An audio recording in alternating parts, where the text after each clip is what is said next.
Student जो है, जो मुखर्जी नगर का एक स्टूडेंट है, वो अब अपने कमरे में पढ़ाई करने की जगह कहीं ना कहीं रोड पे प्रोटेस्ट करता दिख रहा है। एक बहुत बड़ी जर्नी है यूपीएससी की, यूपीपीसीएस की, उसको जहाँ पढ़ना चाहिए वो सड़क पर उतरकर आंदोलन कर रहा है। तो कितना डिस्टर्बेंस है इन सब का, उसकी तैयारी? डिस्टर्बेंस मैम बहुत ज़्यादा है, परीक्षार्थी से आंदोलनकारी बना दिया गया है हमें। कितनी तादाद में आप ये प्रोटेस्ट कर? मैम इलाहाबाद में तो 10 से 20 हज़ार लड़के हैं, यहाँ मेरठ में, अलीगढ़ में, लखीमपुर खीरी में, इलाहाबाद में आप देख ही रही हैं, और बनारस में भी लड़के भी उतर आए हैं। क्या हुआ, सरकार के द्वारा पिछले दिनों नोटिस निकाला गया जिसमें ये बताया गया कि उत्तर प्रदेश जो आयोग के द्वारा परीक्षाएं आयोजित की जाती हैं, अब वो विभिन्न दिवसों में आयोजित की जाएंगी, जिनमें उत्तर प्रदेश प्री का एग्जाम 2 दिन में आयोजित किया जाएगा।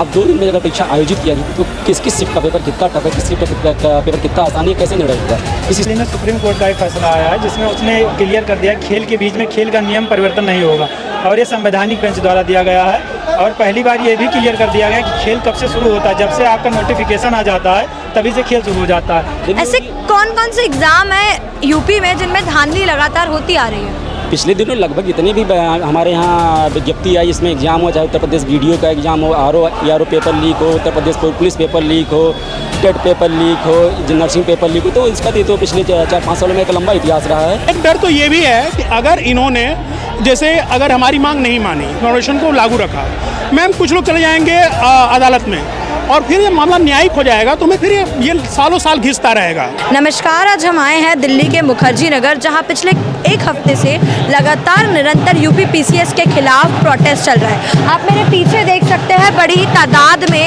स्टूडेंट यहां मौजूद हैं और यूपीपीसीएस में जो नॉर्मलाइजेशन है उसको लेकर ये प्रोटेस्ट कर रहे हैं। तो आइए आज जानते हैं उन स्टूडेंट से उनके इस प्रोटेस्ट का कारण। सर, हम यहाँ पिछले कुछ दिनों से लगातार प्रोटेस्ट देख रहे हैं, लगातार यहाँ प्रोटेस्ट किए जा रहे हैं, क्या मांग लेकर आप यहाँ पर आए हैं? मांग सिंपल सी है मैम कि अभी तक उत्तर प्रदेश लोकसेवा आयोग के जो पेपर होते थे वो एक शिफ्ट में होते थे और प्रारंभिक परीक्षा के विशेषकर, तो अभी सरकार ने अधिक अभ्यर्थियों का हवाला देते हुए ये कहा है कि अधिक अभ्यर्थी हैं और शुचिता को बनाए रखने के लिए जो पेपर आउट हो जाते थे उसको बनाए रखने, इसको हम 2 शिफ्ट में रख लेंगे। लेकिन ये जो तर्क है ये पूरी तरह खोखला और बिना कोई भी इसका वैज्ञानिक आधार नहीं है। पहली बात तो ये कि इन्होंने 41 जिलों में ही सेंटर बनाए हैं, जबकि यूपी में 75 जिले हैं, और इन्होंने कहा है कि प्राइवेट कॉलेज को हम सेंटर नहीं रखेंगे, प्राइवेट कॉलेज को सेंटर नहीं रखेंगे। लेकिन जो पेपर आउट हुआ था मैम वो प्रेस से आउट हुआ था, किसी प्राइवेट कॉलेज से आउट नहीं हुआ था। तो अपनी गलती का ठिकरा किसी प्राइवेट कॉलेज पर या अभ्यर्थियों को फोड़ना, ये पहले बात तो स्वीकार नहीं है। दूसरी चीज़, अभी हाल में ही सुप्रीम कोर्ट का निर्णय था कि एक बार जो नियम लागू हो गए परीक्षा प्रक्रिया के दौरान वो दोबारा बदले नहीं जा सकते। तो फिर इन्होंने बीच में जो प्रक्रिया बदल दी, अगर ये है तो फिर आप समझिए कि फिर ये कितना लंबा खींचेगा, हमारा भविष्य क्या होगा, ये एक बड़ा मुद्दा है। तीसरी बात ये है कि अगर नॉर्मेशन लागू हुआ तो आप गणित के विषयों में तो ये आप डिसाइड कर सकते हो कि ये प्रश्न कठिन है। ये बेसिकली जो हिस्ट्री के टॉपिक्स हैं, ये मानविकी के जो भी विषय है, हिस्ट्री हो, ज्योग्राफी हो, साइंस हो, आप उसमें ये डिसाइड नहीं कर सकते कि ये प्रश्न कठिन है, या पानीपत या खानवा के युद्ध में या तराइन के युद्ध में आप कैसे डिसाइड करेंगे कौन सा? जिस लड़के ने जो पढ़ा है उसके लिए वो सरल है, जो नहीं पढ़ा उसके लिए वो कठिन है। हम सर लगातार देख रहे हैं, इससे पहले ओल्ड राजेंद्र नगर में एक केस हुआ, इससे पहले यहाँ पे संस्कृति कोचिंग में केस हुआ। तो स्टूडेंट जो है, जो मुखर्जी नगर का एक स्टूडेंट है, वो अब अपने कमरे में पढ़ाई करने की जगह कहीं ना कहीं रोड पे प्रोटेस्ट करता दिख रहा है। एक बहुत बड़ी जर्नी है यूपीएससी की, यूपीपीसीएस की, उसको जहाँ पढ़ना चाहिए वो सड़क पर उतरकर आंदोलन कर रहा है। तो कितना डिस्टर्बेंस है इन सब का, उसकी तैयारी में? डिस्टर्बेंस मैम बहुत ज़्यादा है, परीक्षार्थी से आंदोलनकारी बना दिया गया है। हमें कोई शौक नहीं है आंदोलन करने का, हम यहाँ आंदोलन करने नहीं आए थे, हम यहाँ पढ़ाई करने आए थे। हमें एक नौकरी चाहिए थी, एक अधिकारी जिससे हम जाके समाज में से अपना योगदान दे सके। लेकिन अब हम आंदोलनकारी के रूप में यहाँ पर खड़े हैं। क्यों? क्योंकि हमारा भविष्य ही नहीं अनिश्चित हो गया है। इस वजह से भविष्य इस तरह अनिश्चित है मैम कि हमें ये पता ही नहीं होगा नॉमिनेशन के बाद कि हमारा सिलेक्शन होगा भी कि नहीं होगा। आप हो, इसमें बहुत ज़्यादा चांसेस है कि आप जब परसेंटाइल के आधार पे करेंगे तो हो सकता है कि जिस अभ्यर्थियों की संख्या के आधार पे आप करेंगे, 5 लाख अभ्यर्थी मिनिमम, उसमें सीरियस कितने रहते हैं मैम? 50,000, 60,000। अगर वो 50-60,000 एक ही शिफ्ट में बैठ गए तो फिर उसकी मेरिट तो अधिक चली जाएगी।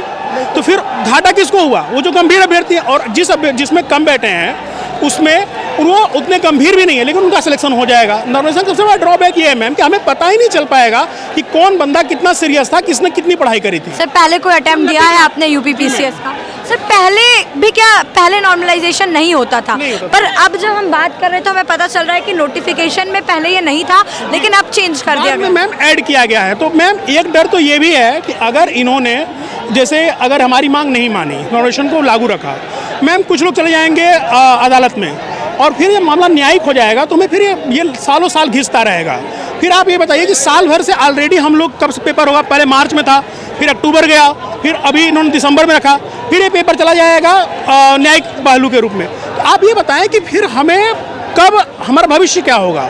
इस भर्ती को देने के बाद, इस पेपर को देने के बाद भी हमें नहीं पता होगा कि ये भर्ती रद्द होगी या फिर से पेपर देना पड़ेगा।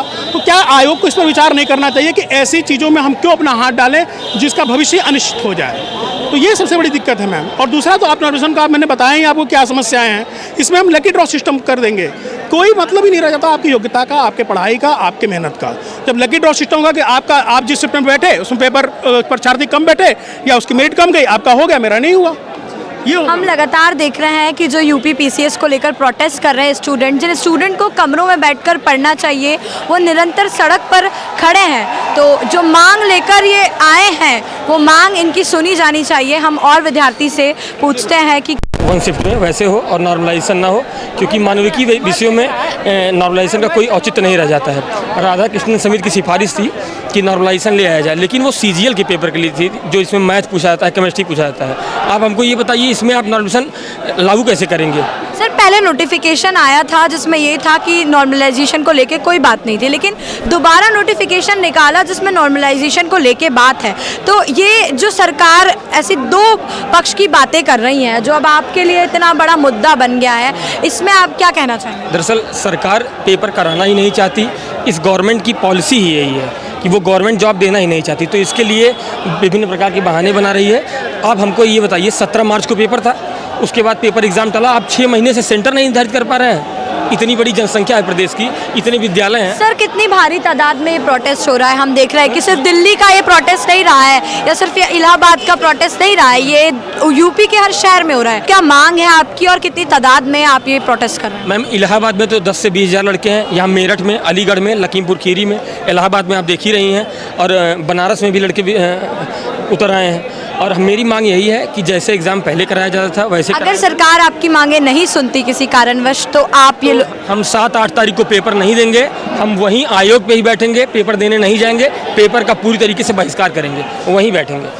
छात्र निरंतर दूसरी चीज़, एक चीज़ और कहूँगा, हम लोग आज 50 लोग निकल रहे हैं यहाँ से इलाहाबाद जाने के लिए, क्योंकि यहाँ धरातल पे काम यहाँ नहीं हो पाएगा, वहाँ जाके अपनी आवाज़ उठाने पे हो पाएगा। धन्यवाद मैम। छात्र निरंतर प्रयास कर रहा है कि उसकी मांगे सुनी जाए। आइए कुछ और लोगों से बातें करते हैं। एक्सक्यूज़ मी, आपको प्रोटेस्ट में आपका नाम है? One day one shift. Sir one day one shift actually है क्या? ये नॉर्मलाइजेशन जो चल रहा है ये क्या है? मतलब पहले एग्जाम में नहीं होता था, अब हो रहा है। क्या हुआ, सरकार के द्वारा पिछले दिनों नोटिस निकाला गया जिसमें ये बताया गया कि उत्तर प्रदेश जो आयोग के द्वारा परीक्षाएं आयोजित की जाती हैं अब वो विभिन्न दिवसों में आयोजित की जाएंगी, जिनमें उत्तर प्रदेश प्री का एग्ज़ाम 2 दिन में आयोजित किया जाएगा। अब 2 दिन में अगर परीक्षा आयोजित किया जाती तो किस शिफ्ट का पेपर कितना टफ है, किस शिफ्ट का पेपर कितना आसान है, कैसे निर्णय होगा? किसी शिफ्ट में पूछ लिया जाता है कि उत्तर प्रदेश की राजधानी क्या, तो किसी में बिहार की राजधानी क्या है। अब दोनों क्वेश्चन में कैसे डिसाइड किया जाएगा कि कौन सा क्वेश्चन टफ है? और आयोग के ऊपर ये पूरा निर्भर रहेगा कि वो डिसाइड करेगा कि कौन सा क्वेश्चन टफ है, कौन सा। आप लोगों का मानना है कि अगर यूपी पीसीएस एक शिफ्ट में नहीं होता है, एक दिन में नहीं होता है, तो कहीं ना कहीं इसमें धांधली होगी। ऐसे कौन कौन से एग्ज़ाम है यूपी में जिनमें धांधली लगातार होती आ रही है? पिछले दिनों लगभग जितने भी हमारे यहाँ विज्ञप्ति आई, इसमें एग्जाम हो, चाहे उत्तर प्रदेश वीडियो का एग्जाम हो, आरओ पेपर लीक हो, Uttar Pradesh police paper leak हो, टेट पेपर लीक हो, नर्सिंग पेपर लीक हो, तो इसका तो पिछले 4-5 सालों में एक लंबा इतिहास रहा है। सरकार इस पर लगातार लगाम लगाने में नाकाम रही है। इस पर सरकार को विचार करना चाहिए और अच्छी रणनीति के साथ इस पर आगे बढ़ना चाहिए। सर आप बताइए कि अगर यहाँ मांगे नहीं सुनी गई, ये मांगे जो निरंतर आपका प्रोटेस्ट चल रहा है ये नहीं सुनी गई, तो आप लोगों का क्या आगे, न्यायालय का रास्ता, तो आगे आप लोगों का क्या कदम?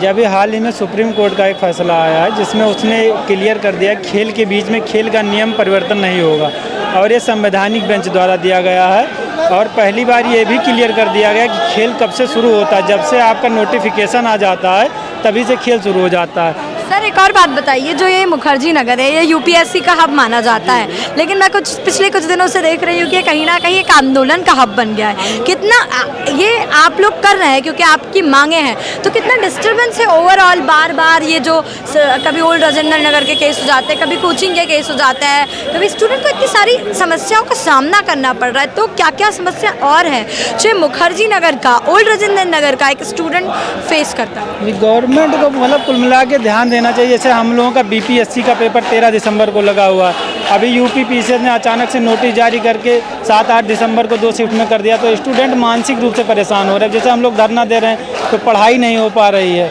और पढ़ाई नहीं हो रही है तो जिससे हम लोगों के पेपर पे असर पड़ेगा। बीपीएससी का पेपर भी 13 दिसंबर को लगा रखा है, तो इसको सरकार को ध्यान देना चाहिए और युवाओं की आवाज़ को भी सुनना चाहिए, क्योंकि युवा इस देश में अहम रोल अदा करते हैं किसी भी क्षेत्र में हो। सुप्रीम कोर्ट के आदेश की भी अवहेलना की जा रही है, हम लोग कोर्ट के माध्यम से जाएंगे, अपनी बात को रखेंगे।